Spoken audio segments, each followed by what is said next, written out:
Hey there, friends. This just in.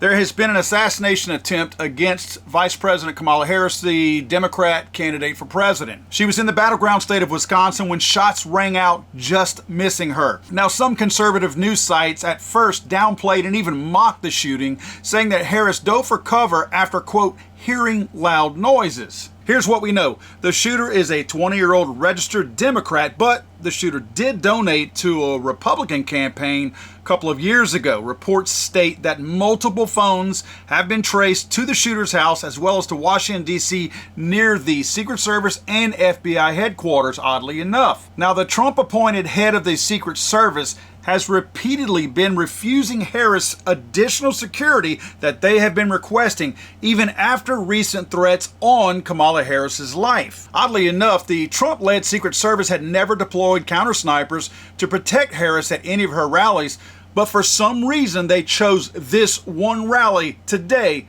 to deploy counter-snipers to. Very odd. The Trump-led Secret Service also chose to declare the building the Harris shooter was reported running around on top of several minutes before shots rang out outside the threat perimeter, and it was not covered by any Secret Service agents, and nobody else, even from local law enforcement, was on top of that building. Supposedly, the building was claimed by the Trump-led Secret Service as being too steep to walk on. This building was roughly 140 yards from where Harris was speaking, which is pretty much a chip shot with a golf ball. It's also being reported that the Secret Service and FBI have already cleared the area where the shooter was taken out by counter-snipers, cleaned the scene, hosed it down, cremated the body, and released all eyewitnesses. They did, however, confiscate all cell phones from witnesses and stated to them that those phones will be returned in a few weeks. Also, the unusually quick release of the coroner's report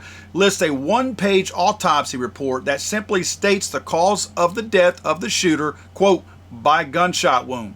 There were no blood or toxicology reports and no diagram of the body with entry or exit wounds from the counter-snipers. Now, it's unknown why the $1 million drone that the Secret Service has was for some reason unable to fly on this one day, which would have easily spotted the shooter on top of the roof that took the shot at Kamala Harris. But surprisingly, there were 27 other drones that flew that day, operated by mostly school-aged children. Local law enforcement offered to fly their own drone, but the Trump-led Secret Service refused the offer. We're also being told that the shooter had 3 offshore encrypted messaging services that the Trump-led FBI has access to, but they are not releasing any of the correspondence from those encrypted devices to the public because of the, quote, ongoing investigation, even though the shooter is deceased. Local reports state that local law enforcement offered the Secret Service radio communication for the event, but the Secret Service refused, meaning that the two agencies would not be able to communicate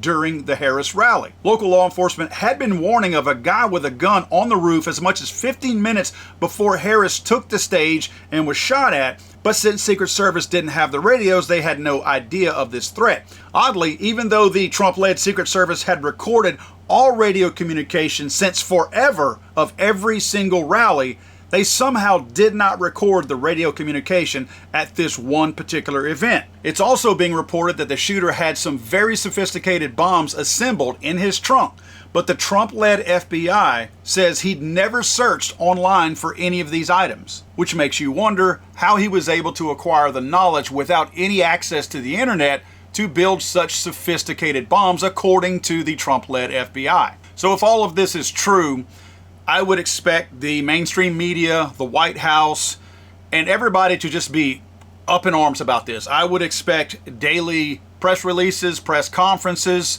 They're not going to let this go because this is certainly a failure at every single level, at the federal level, by this Trump-led Secret Service and Trump-led FBI. So you can expect the liberal media to be putting reports out on this daily, demanding answers to the questions that everybody wants to know, right?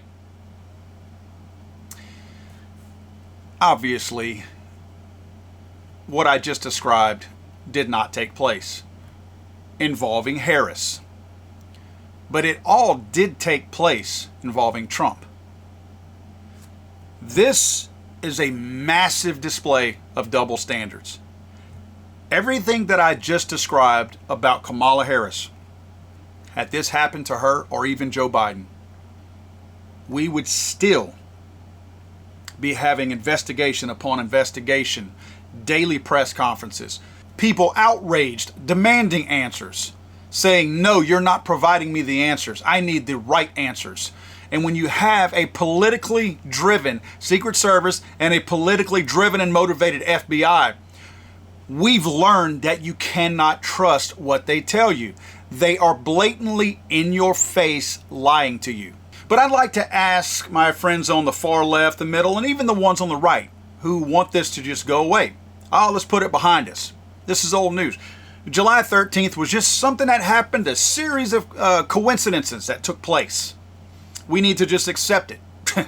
Right, okay. We just need to accept what the FBI is telling us. Yeah, we just need to move on, right? You know what you haven't heard from the mainstream media, from people left of center, and even, and more specifically, the White House and Kamala Harris?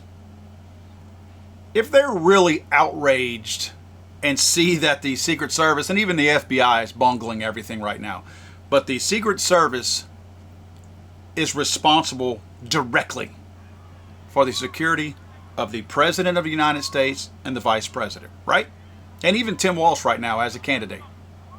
If this whole Trump thing was a series of coincidences and just a massive bungling of effort by the Secret Service, right? Say that the Secret Service is really that bad, that inept, that incompetent. Let's just assume that, right? Let's assume that Butler, Pennsylvania would not have taken place if we had a more confident and capable Secret Service. But we didn't, right? That's the story that we're being told. That because they are incapable and incompetent, that this was a complete failure. That's what we're told. That's the excuse. That's the reason that we're given, that we're supposed to take and just move on. Correct? How come we haven't heard Joe Biden complain about the potential lack of security by the same Secret Service for his security? How come we haven't heard any concern coming from Kamala Harris about her security from this exact same Secret Service? These are the same people protecting Joe Biden, Tim Walsh, Kamala Harris right now. The same organization, the same leadership. No change has been made with this leadership, right? We get that Cheadle moved on, but the same people are in place who call. Cheadle didn't call any of the shots. This was Roe and everybody else calling the shots. So the same people that allegedly bungled the Trump assassination attempt and allowed it to take place and allowed it to happen and allowed Trump to get shot are the same people still calling the shots.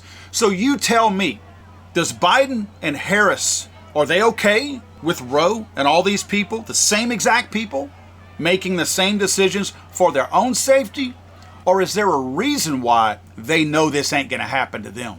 I don't understand the point that you're making. God save the Queen, man. I'm sorry, I thought this was America.